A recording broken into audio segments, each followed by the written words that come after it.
के अंदर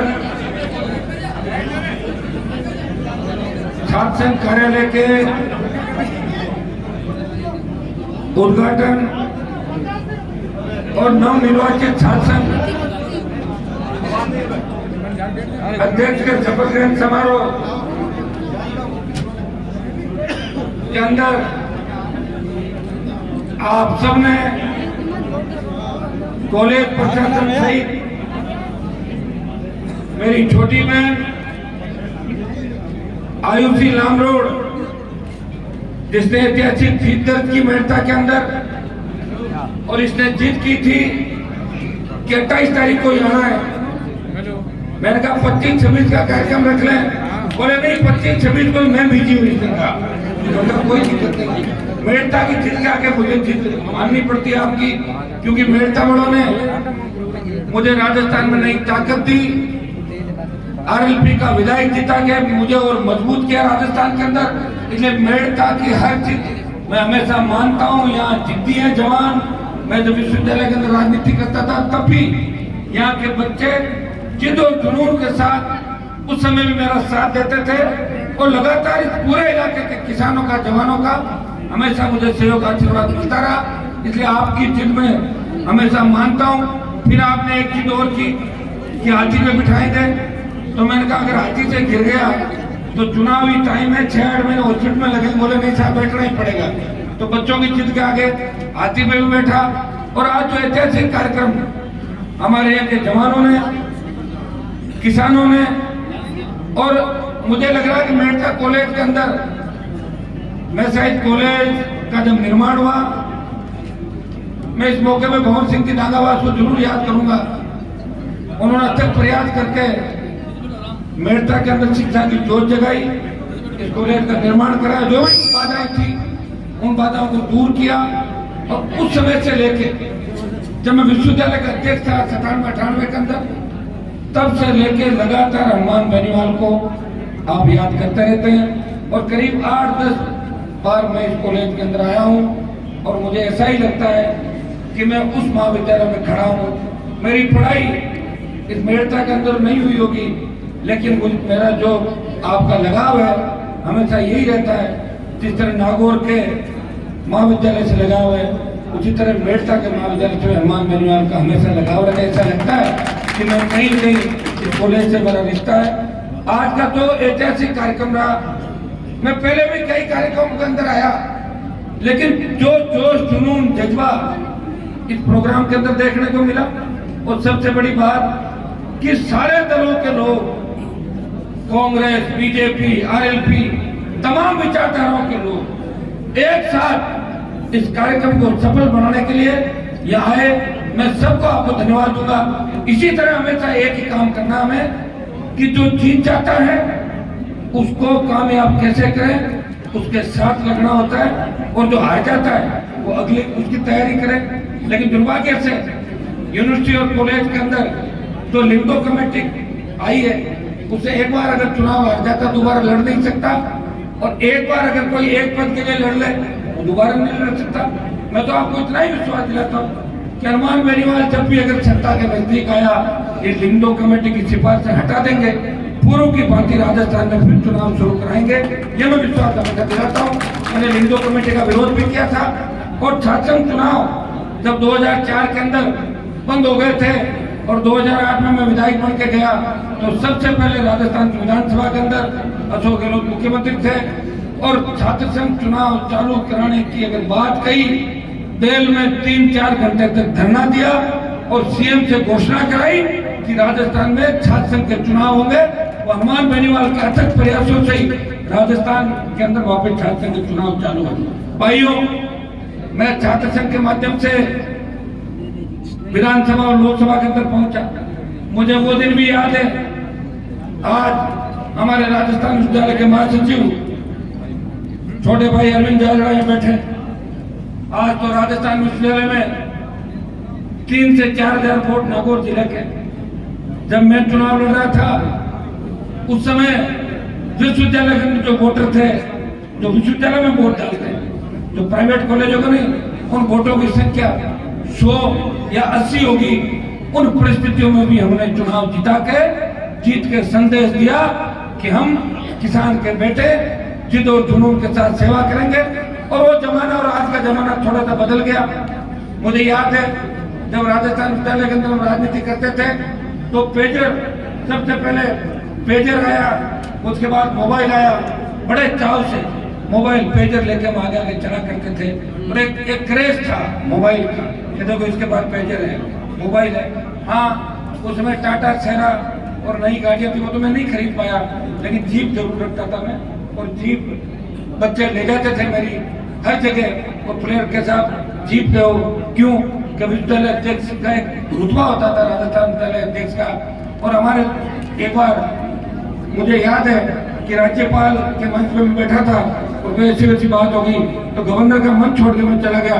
मैंने कहा मैं किसी को नहीं मानता, और नहीं माना, निकल पड़ा। गवर्नर तो गवर्नर होता है, लेकिन मैं नागौर में जिद्दी जाट हूँ, जिद गली हट तो मैं वही जिद करके आज चल रहा हूँ। अभी अरविंद ने सारी बात आपको बताई। मैं एक संदेश आप बच्चों को देना चाहूंगा। हम किसान के बेटे हैं, हम प्रतिस्पर्धा करें, लेकिन हमारा लक्ष्य सीधा होना चाहिए कि हमें आगे क्या करना। एक संदेश आपको दूंगा कि नशे की प्रवृत्ति जिस हिसाब से नागौर के अंदर, पूरे राजस्थान के अंदर फैल रही है, और बच्चे नशे में ये भी ध्यान नहीं रखते। नशे में फोन पे हमारे को भी चाहिए तो बोल देते, फिर नशा उतरता है तब कहते भाई साहब गलती हो गई, तो उनको पता ही नहीं। अरे जब हमें बोलते थे तो अपने माँ बाप को भी बोल दोगे, घर में भी कुछ कर लोगे। ये संस्कार हमें कौन देगा? ये संस्कार हमें संस्कृति हमारे समाज से, हमारे बुजुर्गों से सीखनी है, जिन्होंने नशे के खिलाफ अभियान चलाए। और ये वो जिला है जहाँ मैं खड़ा हूँ, जहाँ शुद्ध सात्विक रूप से हम लोग हमेशा इस पर्यावरण की भी रक्षा करते हैं, इस संस्कृति की रक्षा करता है, और हर चीज जो आई उसका सम्मान हमने किया। ये भक्त शिरोमणि मीराबाई की धरती, जिसने अपने प्रेम से उनकी शादी तो एक जगह खड़ा हो जाना यार, भाई शॉट लेना है। मीराबाई की शादी चले गए ना अपन चुनाव में वहां हुई थी चित्तौड़, लेकिन राणा जी लड़ाई आयो गई नहीं मीराबाई। वो कृष्ण भगवान के प्यार के अंदर उन्होंने कृष्ण भगवान का दिल मोह लिया, जीत गया, और भक्त शिरोमणि मीराबाई कहलाई, जिसकी वर्ल्ड के अंदर ये कहा जाता है कि मीरा की जिद के आगे कृष्ण को आना पड़ा। कहाँ की थी मीरा? मेड़ता की थी, नागौर की थी, जिसने कृष्ण भगवान को हिला दिया। यहाँ हमारे वीर तेजाजी महाराज में 1000 साल पहले, बाकी के लोग देवता तो हैं 400 साल पहले, 500 साल पहले, 600 साल पहले, 1000 साल पहले जो लोग देवता और राजस्थान में इस इतिहास के अंदर। ठीक है, हमारा इतिहास लिखा नहीं सही ढंग से, लिखने वाले वो लोग थे जो हमें देखना नहीं चाहते थे, और हमारे लोग लड़ ही रहे थे, वो लिख नहीं रहे थे। तो लड़ाई करता है आगे चलता है, लिख लो काम नहीं लिख पाए। लेकिन तेजाजी महाराज जिस तरह 1000 साल पहले गुजरी की गायों के लिए, गुजर जाट भाई है मेरे इतिहास के अंदर, आगे हम चले जाएंगे आगे हजारों साल पहले, गुजरी की गायों के लिए अपने प्राण न्यौछावर किए।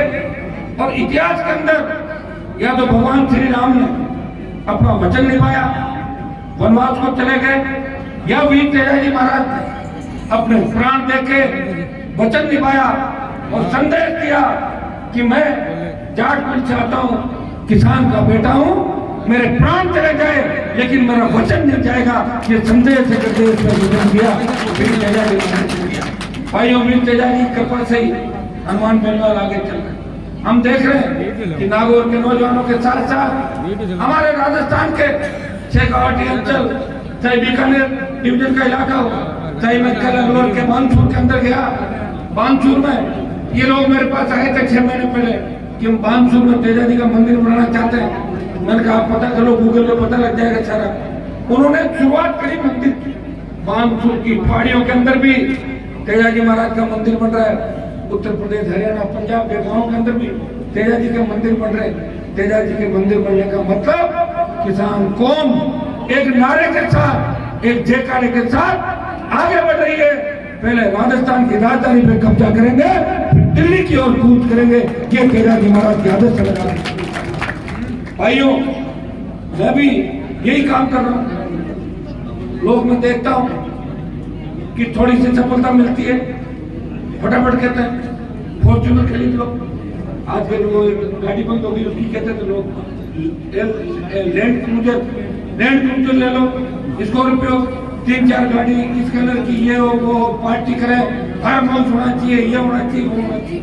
लेकिन एक व्यक्ति आपके सामने खड़ा है जो सिर्फ इसी चीज का ध्यान रख रहा है कि मुझे जीवन में मौका मिला और मैं संघर्ष करके जब इस मुकाम पर पहुंच गया और मैंने सेमीफाइनल खेल लिया तो फाइनल भी खेलूंगा।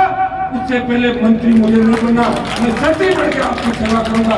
ये राजस्थान के अंदर एक पार्टी बना के पूरे देश में संदेश दिया, हम राजस्थान के लोग हैं, या कांग्रेस और भारतीय जनता पार्टी नहीं, या क्षेत्रीय दल तो वीर तेजाजी महाराज के आशीर्वाद से बना, वो भी दोनों पार्टियों को कड़ी टक्कर देगा। भाइयों, पिछली बार पार्टी बना के चुनाव लड़ा और पार्टी बनाने से पहले मैंने हुक्कार रैलियों के माध्यम से सब वर्गों की बात रखी, किसान की कर्ज माफी, फ्री बिजली, टोल मुक्त राजस्थान, बेरोजगारी भत्ता, रोजगार मजबूत लोकायुक्त के नाम पे। और हुक्कार रैलियों के बाद दिल्ली तक आवाज पहुंची कि कौन हनुमान बेनीवाल है, तो इस तरह किसानों और जवानों को जगा रहा है। और 5 रैलियां ऐतिहासिक हुई और रैलियां करते करते चुनाव आ गए। हमारे सामने विकल्प था कि जो लोग हमसे जुड़ गए, जो लोग इस संघर्ष के पर्याय बन गए, इनको किस तरह आगे लिया जाए। पार्टी बनाई और पार्टी बनाने का रिकॉर्ड भी अगर किसी के नाम रहा तो नागौर के आपके भाई हनुमान बेनीवाल के, जिसने आपका आशीर्वाद से लड़ाई लड़के नई पार्टी का गठन किया। और पार्टी का गठन होने के बाद 20-25 दिन बाद चुनाव थे। मेड़ता से भी आप लोगों ने कहा हमारे इंदिरा देवी बावली को टिकट दो, दे दी टिकट। आपने कई जगह ये कहा यहाँ टिकट मत दो। हमारे रामनिवाजी सरपंच साहब बैठे पदू वाले, इन्होंने कह दिया कि देगाना में टिकट मत दो, नहीं थी। क्यों रामनिवाजी गलत तो नहीं करोगे? वो तो हम मुझे बीजेपी से भी लड़ना था और कांग्रेस से भी लड़ना था। एक आध रामदास जी ताड़ा प्रधान जी सिफारिश लेकर आए, थैड खड़ो मत कर, जो मैं यहाँ पर ली नहीं किया। मुझे जिसने कहा उसकी मदद करी और मदद का परिणाम ये हुआ कि मेरी पार्टी 9 लाख वोट ले पाई, क्योंकि 57 सीट पे लड़े। अगर मैं 200 में लड़ा था तो 20 लाख वोट आते। लेकिन इस नागौर के अंदर आप देखिए कि देश में एक पहला नागौर है जिसमें 10 में से 8 तेजाजी के भक्त है और इंदिरा देवी बावरी भी तेजाजी की भक्त है, 9वीं।